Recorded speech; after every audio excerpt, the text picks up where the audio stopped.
the reason that you're not getting any clients is not because you're bad at what you do. It's actually because of your offer. It's because your offer sucks. It's because you're pitching a service to a client instead of the actual outcome and instead of what is going to be the result once he hires you. This is day one of creating my freelance business from scratch to up to $15,000 per month. And in this chapter, we're going to talk about offers.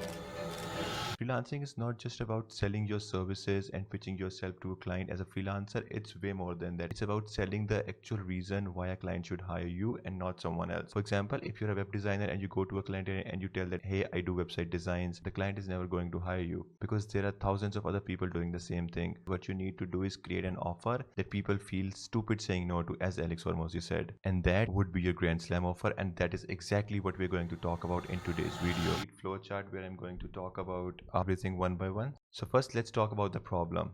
What you're doing is you're selling a service, for example, SEO, paid ads, or web design, and that is not going to work because clients do not buy services, they buy the outcome. So what happens when you sell a service? You became a sheep in the pack of thousands, you become invisible because everybody else is doing the same. And what happens after that is that clients start to compare you with other people, they try to downsell on you, clients will ghost you, because for them you're just like someone else. And clients always think in business terms, so if you feel like an expense to them and not as an investment, they will not hire you. So now let's talk about solution. So what we need to do is we need to create an offer, a grand slam offer. As Alex Hormozy said, we create an offer that people feel stupid saying no to. Now you might be wondering what actually is an offer. So let's talk about that. The easiest way to understand what an offer is to just consider a combination of what you're selling, who you are selling to, what they get in return, and how you actually deliver the results. And you cannot just randomly go out and start selling to people. You need to create a proper offer, and an offer will always have these 5 key components that we'll talk about next: the outcome, the process, the timeline, the investment, and the risk reversal. So let's talk about each of them one by one. The outcome is actually what results you would get to the client. The process, how are you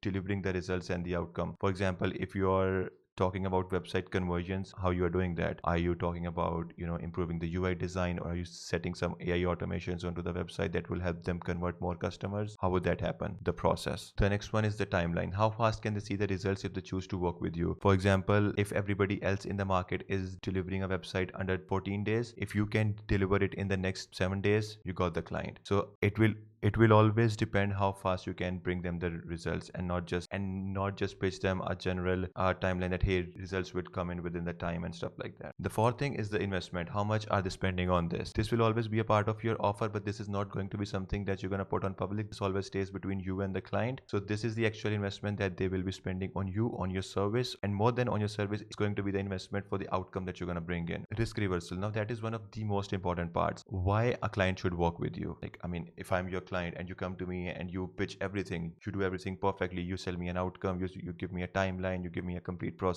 but if I don't trust you, I won't work with you, right? So you need to add a risk reversal, or you need to add a guarantee that just gives the client the surety that you're gonna get the work done. For example, our risk reversal could be that, let's say if I'm selling websites, if I'm selling the outcome of a website, if I'm selling, let's say, social media ads, so I can talk about that I will book like 15 to 20 qualified calls on your calendar within the next 30 days. That's going to be my offer. The risk reversal for this service can be, if I don't get you the results within the 30 days as promised, I will completely refund you and I will work for you for free until you get those results. Now that is something where the client would start to trust on you, because now you're not just lusting over money, but you're actually committed to give him the results. Now let's have a quick comparison. Business owner A has a basic offer and business owner B has like a grand slam offer, and we're gonna judge their offers based on the 5 key pillars that we talked about. Number 1 is the outcome.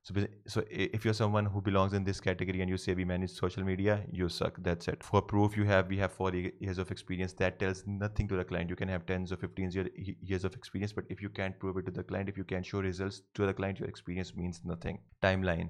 Results will come with time.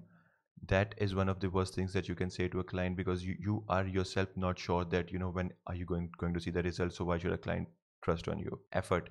You have to provide us 30 hours of content every month. So for example, if you're a social media manager and still the client have to record more than 30 hours every single month, that's a lot of effort from their side, and almost every single busy business owners won't have the time to create 30 hours worth of content every single month. Now, if you have all of these things, you sound like a cheap freelancer and you cannot charge more than $1,200 to $1,500 per month, and you're always going to be stuck in there. Now, if we talk about the last element, which is risk reversal, so there is no guarantee or there is no risk reversal. Clients would not trust you and they will not work with you for sure, and clients definitely ghost people like this. Now, if we take an example of business owner B, where they have the same offer, but just see how they present it. 15,000 followers in Instagram in the next 45 days. They're doing the same thing. Both of them are managing social media. The proof, these are our two clients for whom we got the results for. They show actual case studies. They show actual case studies that boost their credibility and actually make the client believe that this guy knows something. The next one is the timeline. You start to see the results within the 2 weeks. Now that is something where you tell that, okay, you know your shit, and you know when you're going to produce the results. The next one on the list is effort. You just have to spend 2 hours recording per month,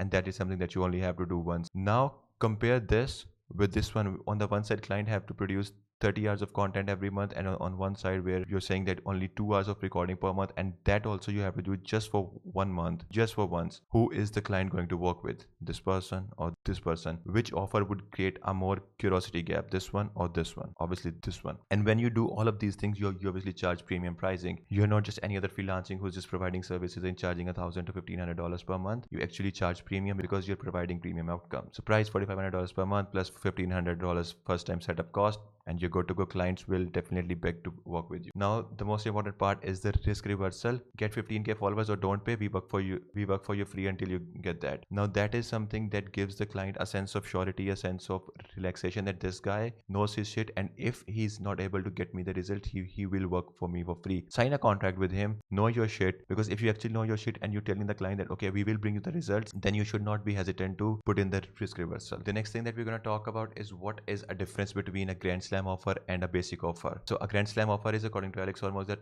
an offer that people feel stupid saying no to. A Grand Slam offer cannot be compared to others. A Grand Slam offer will always justify the premium prices, and with a Grand Slam offer, the offer should be in a way that the people actually feel stupid saying no to. If I give you an example, right? If I come to you and if I tell you that you have to put in your $10 and you will get $400 in return, would that be an offer that you feel like stupid saying no to? So your offer should always be like that. The effort should be very less. The investment should feel like a lot less to what the outcome is going to be. While on the other hand, a basic offer can be compared to others. It can be negotiated. Clients will always talk to you about the price. Can you reduce this? Can you reduce that? Blah, blah, blah, blah, a lot of other stuff. And clients will always say that, oh, I need to think about it. I need to talk to my spouse or bullshit like that. And clients will always ghost you. Now, the next thing in an offer is a price value gap. Your price always defines the value that you're bringing in. For example, if you're selling a service worth $10 and on the other hand, a same person is providing a service that's worth $1,000, who is the client going to trust? You both are selling the same service. One is the $10, one is the $1,000. Obviously, the 1,001 is going to feel more premium, and it should feel like that this guy has more value to offer. Now, let's understand this in detail. Your price will always define the value that you're providing. The higher your price is, the most quality of it will be perceived by the client. For example, a Rolex watch will always have a higher value than a Casio watch, and we all know that this is true. You hold a Rolex watch in your one hand and you hold a Casio watch on your other hand. You yourself would want to wear a Rolex watch and not a Casio watch. Charging $500 feels like everybody else, while charging $15,000 for the same service creates a complete different image in the client's mind. Now, here is a very important thing to keep in mind. Don't just charge more and provide shitty service, because that's just a race to the death. Make sure you always give the value that makes your clients feels like that you're charging less. Now, what do I mean by that? So if you're selling a service that is worth $4,000, the client should feel like that the value is around $40,000 to $50,000. The gap should be way bigger, so the client feels actually that what you're charging when what he's paying you is a lot less, or he's getting the outcome just for free. So the price to value gap should always be there. The next thing that most of us don't understand is how I can charge more. You will start to charge more to your clients once you stop competing on price and you start competing on value. Now, we have talked about the word value a lot, but what actually is value? Like, how do we define it? Now, let's again look at what Alex Hormozi has to say. The value offer. So this value offer formula is provided by Alex Hormozi in one of his books. You can go and check that out. So value is equal to dream outcome into likelihood divided by time, delay, and effort. So what does this whole formula means? Let's understand this in simple words. So dream outcome is, the bigger the outcome,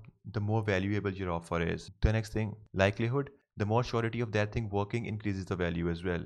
We need to increase these two things as much as we can, the dream outcome and the likelihood of that thing happening. As much as we can increase that, the value will be increased. The next thing is the time delay. The less time taken to deliver those results, or as fast as you can deliver those results, the more value of your offer will be. Effort by the clients, as easy you can make it for the client to do, or as much as less effort you need from the client side, the higher the value is. And if we do these four things, increase the dream outcome, increase the likelihood, decrease the time delay, and decrease the effort by the client, the value would be infinity. The next most important thing that we're going to talk about is how I can price myself, because we've talked about that, we should price this and that, but how I can actually pricing. So as I mentioned previously, there should always be a price to value gap where the client should feel like that if you're charging him $4,000, the value should feel like that he's getting a value in return of $40,000 to $50,000. Now this might not make sense, and you might be saying that this is all bullshit, I'm just saying it, but that's the truth, and that is something that you have to follow. So now let's discuss that in detail. Price your offer in a way that the value should feel like a steal. The client should feel like they're getting it for free. For example, if the actual price that you're charging to a client is $4,000, the value provided should feel like $40,000. The more the gap is, the more easier it is to convert the clients. There would be less negotiation, and there would be more word of mouth. Always remember this rule that charge 10 to 15% of the total value that you're providing to the client. So if you're providing a value of $30,000, let's say charge him $3,000. If you're providing a value of $60,000 to $70,000, charge around to $6,000 to $7,000 for that service. Now that is something that you need to define, that what value are you providing. And the last but not the least thing that we're going to talk about is how you can increase the value that you're providing. There are 4 ways how you can increase your value. Let's talk about it one by one. You increase the dream outcome. Instead of saying we manage social media, say 15,000 followers in Instagram in the next 45 days, you increase the dream outcome. You show them what they can do in how much time, and you define a clear picture for them. The next one is increase likelihood. Instead of saying we assure you will get results, say 15,000 followers, or don't pay, we work for you free until you get that. So you give them the assurity that this is going to happen. If it does not happen, we will work for you for free, and that just subconsciously tells them that this person will get the results because he's willing to bet on it. Third thing is to decrease the time delay. So instead of saying that results are visible after a couple of months, say results will start to come within 2 weeks. For example, if you're promising 15,000 followers in the next 45 days, the client should be able to see some results within the next 14 days. Maybe it's you posting their videos, and maybe the followers are increasing by hundreds or 200 or 300 for them, but at least there should be some visible results that the clients can see and they can measure. Now the last and the most important part of all of this is decreasing the effort. So instead of saying you have to provide us with 30 hours of content every single month, just say you have to spend 2 hours of recording per month. One time we handle everything, you won't